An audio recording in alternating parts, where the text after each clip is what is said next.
Soal Greenland, kita bersetuju dengan pendirian Eropah dan juga Denmark bahawa berunding, kita tentu hak masing-masing negara berunding, tetapi untuk menakluki mana-mana negara, itu tentunya sebagai negara yang bebas dan berdaulat, kita tidak mungkin bersetuju.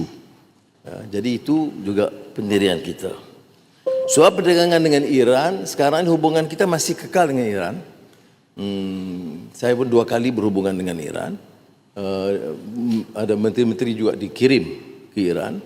Jadi tetapi dalam hal ini semua, kita kena gunakan, saya katakan, kebijaksanaan dalam hubungan antara bangsa. Jangan kita nampak umpamanya terlalu lemah, tetapi jangan kita umpamanya mengambil beberapa tindakan yang mungkin menjejaskan kepentingan negara. Tapi setakat hubungan dengan Iran itu masih kita kekal, dan pertahankan hak dan kedaulatan Iran itu juga prinsip yang kita pertahankan.